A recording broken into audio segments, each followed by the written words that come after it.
London, Paris, Rome, some of the richest and most influential cities in the world. But their skylines are almost completely missing the tall skyscrapers that cover the United States and the countries of the Middle East. At first glance, it seems like Europe simply doesn't need super tall buildings. But in reality, many European cities literally ban the construction of towers that could change the skyline. Entire projects worth billions of dollars are canceled here before construction even begins. Sometimes the reason is the shadow from a future building. Sometimes it's the view of a centuries-old cathedral from someone's window. And in some cities, a skyscraper can be banned simply because it ruins the atmosphere. But it's not just about architecture. At the same time, Europe is one of the most expensive and densely populated regions on the planet, where land is constantly in short supply. It would seem that skyscrapers should be rising faster here than anywhere else. But instead, many European cities have been deliberately limiting building heights for decades. In this video, you'll learn the real reason why Europe doesn't build skyscrapers, what forced the world's biggest investors to back down, and how old cities literally stand in the way of modern towers being built. In the 19th century, New York began rapidly rising into the sky, turning into a stone jungle, while Europe consciously chose a completely different path at the same time. Architects of the Old World strictly followed an unspoken but unbreakable rule. No new building in the city could be taller than the royal palace or the dome of the main cathedral. Cities were built entirely on a human scale, creating that same perfect harmony and atmosphere that tourists today spend thousands of dollars to experience. No one dared to break this centuries-old balance. But after World War II, in the pursuit of fast and enormous profits, investors decided to destroy this tradition once and for all. What happened next almost wiped out the cultural heritage of an entire continent. The epicenter of this real architectural catastrophe became the quiet and conservative city of Brussels. Just think about it. In the middle of the 20th century, city authorities decided to completely reshape the Belgian capital in preparation for the World Expo and the arrival of important guests. Officials gave developers absolute freedom of action, and heavy construction equipment flooded into the historic residential districts. Workers ruthlessly demolished ancient medieval streets and beautiful Art Nouveau homes in broad daylight, replacing them with dull, faceless high-rises made of glass and cheap concrete, thrown up in a hurry. This barbaric destruction became so aggressive and cynical that urban planning even gave birth to a new disturbing term: Brusselization. Because of these rapid and frightening demolitions, terrified residents even came up with mystical theories claiming that secret societies, hiding behind ordinary construction projects, were deliberately trying to destroy the city's ancient sacred sites in order to strip people of their will and strength. When in reality, this chaos was driven by nothing more than the endless greed of big business. Neighboring European countries were genuinely shocked by the Belgian example and saw it as a dangerous warning for themselves. The governments of France, Germany, and the United Kingdom suddenly realized that if they didn't take strict action immediately, their own beautiful capitals would quickly turn into gray concrete boxes.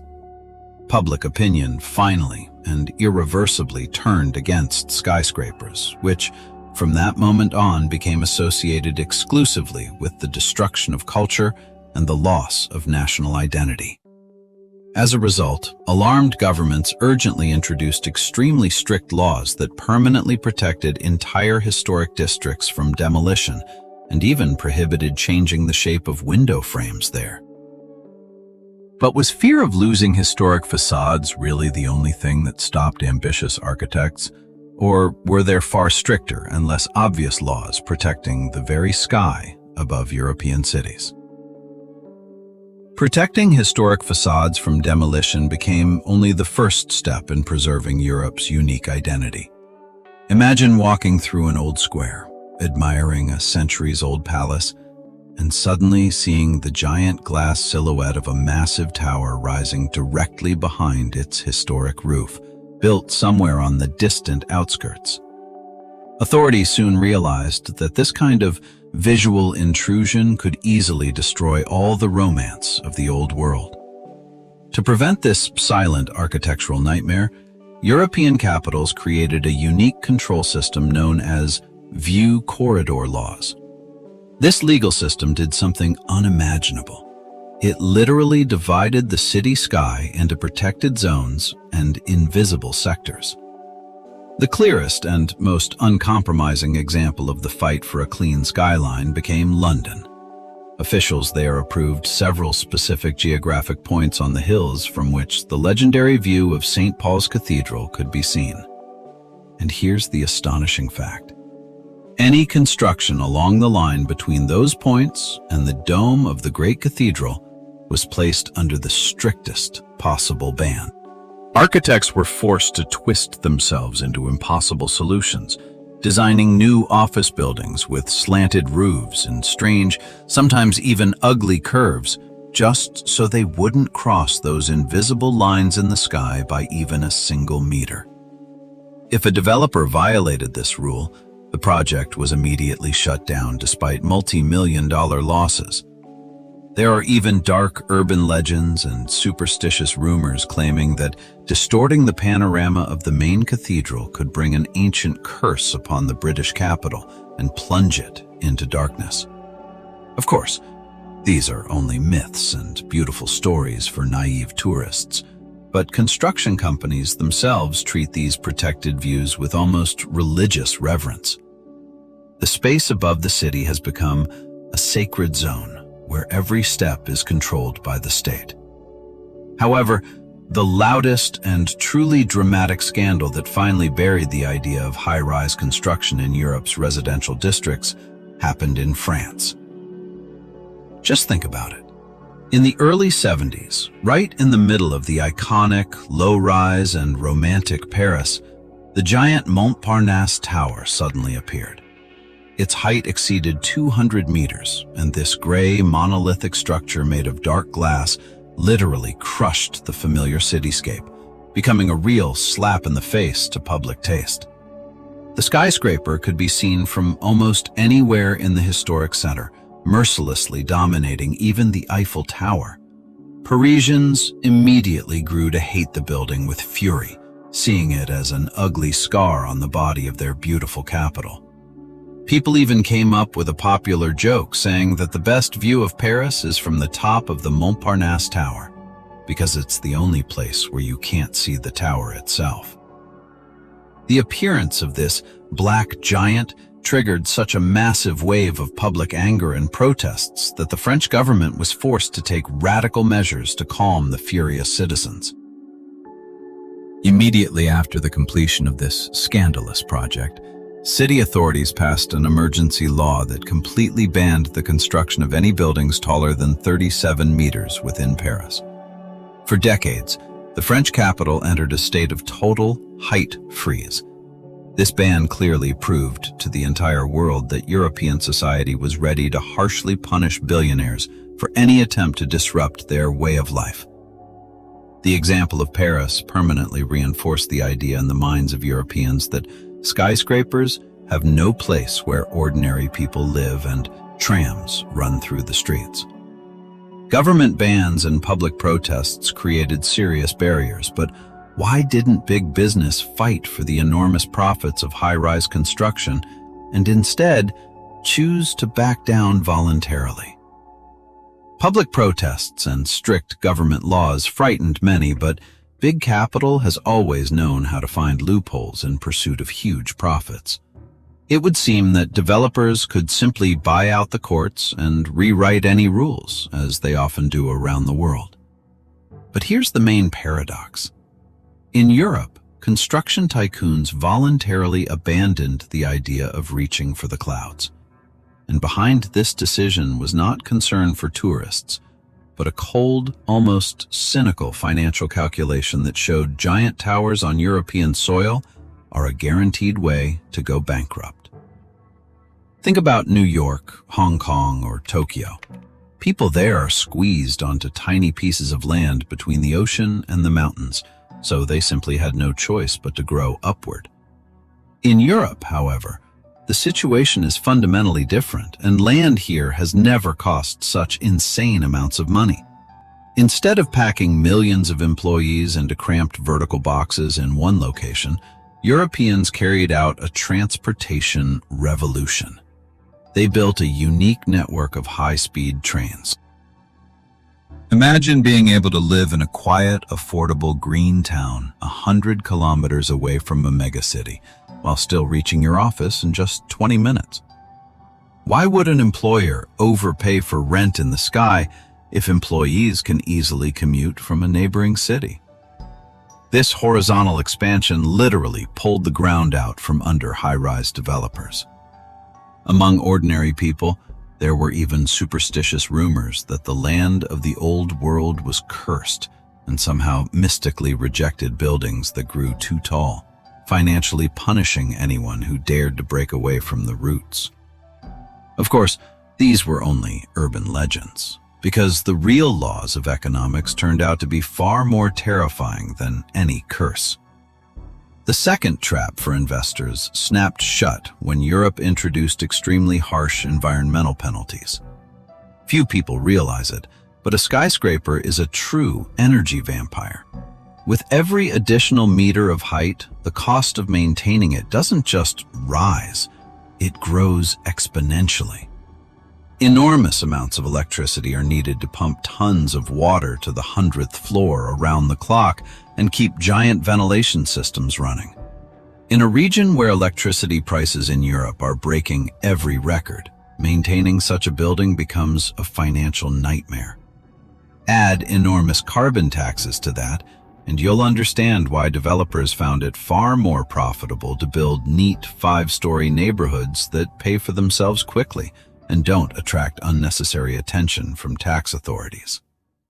While in Asia, the construction of another skyscraper often serves as a symbol of pride and prestige for local rulers, European business counts every cent and refuses to pay for someone else's ambitions.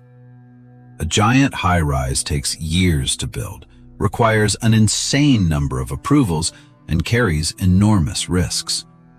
If another crisis suddenly hits tomorrow, the investor could be left alone with an empty glass tower and billions in debt.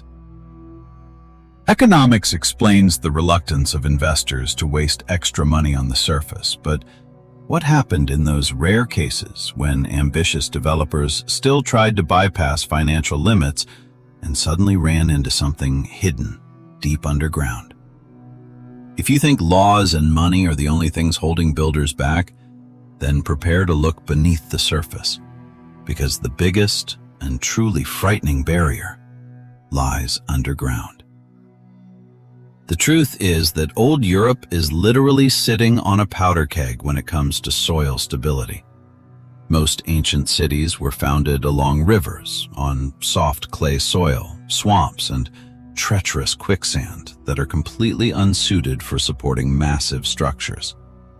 The moment you try to drive a deep foundation for a huge skyscraper into the ground, underground waters instantly change direction, turning solid earth into liquid mud.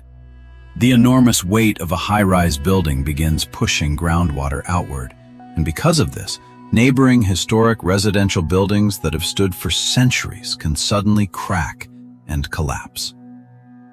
But the real surprises begin when builders encounter the man-made underground labyrinths that run beneath every meter of European capitals. Over thousands of years of history, people dug through the entire space beneath their feet, leaving behind massive networks of centuries-old utilities, abandoned wine cellars, medieval secret passages, and huge catacombs. Think of the underground systems beneath Paris or Rome, stretching for hundreds of kilometers and still not fully explored.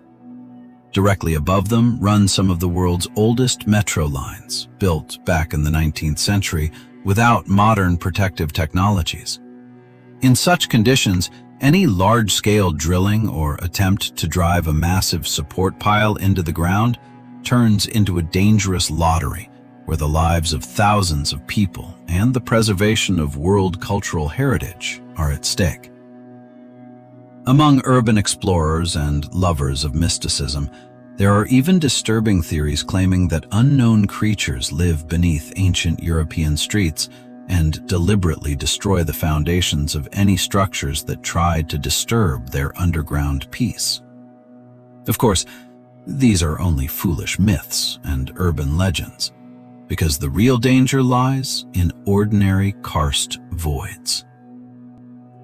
For centuries, water has silently washed away the limestone beneath foundations, creating huge hidden caves that can collapse at any moment from the slightest strong vibration caused by construction equipment.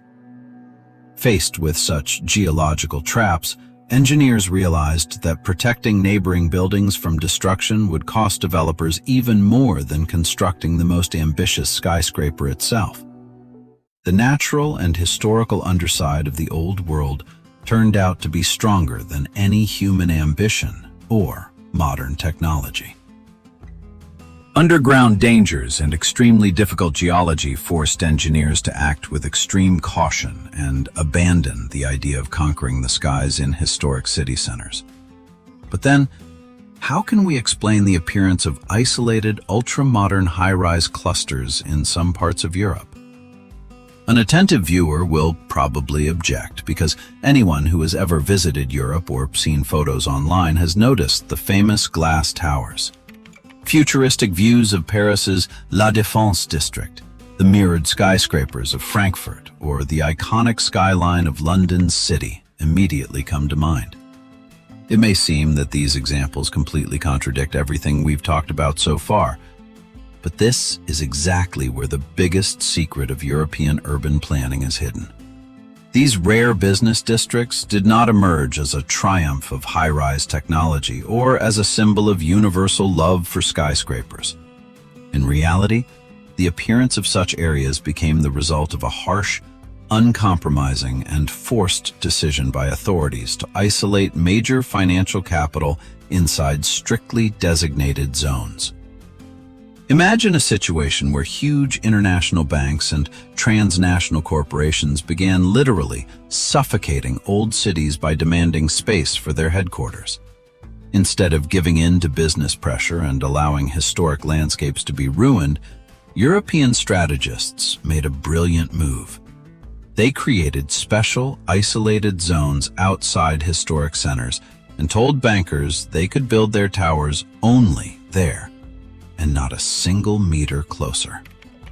That is how Paris's La Défense appeared, pushed far to the outskirts so its mirrored walls wouldn't constantly loom over residents near the Louvre.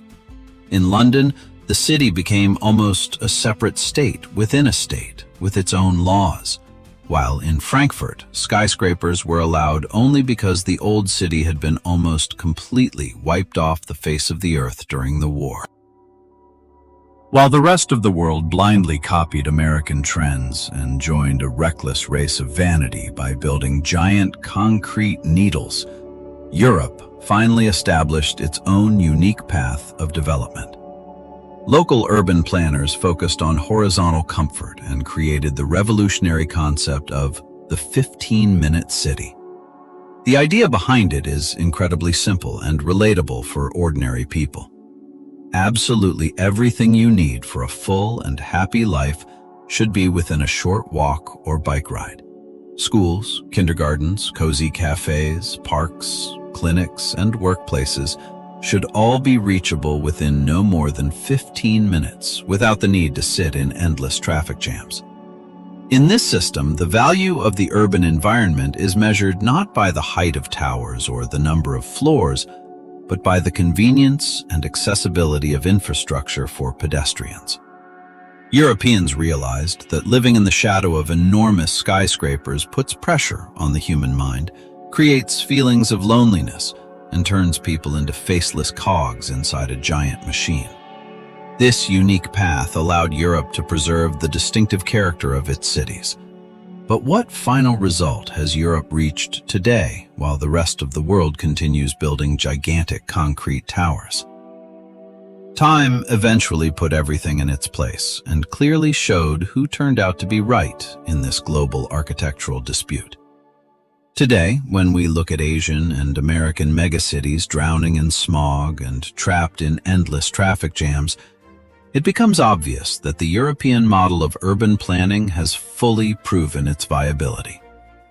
While other countries spent trillions building colossal structures, Europe invested in parks, comfortable sidewalks, preserving old streets, and creating a comfortable environment for every person.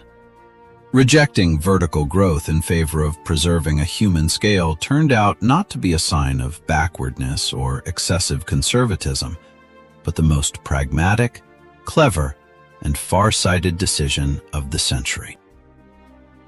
This choice protected the old world from deep real estate crises, when enormous high-rise office buildings suddenly became unnecessary and stand empty for years.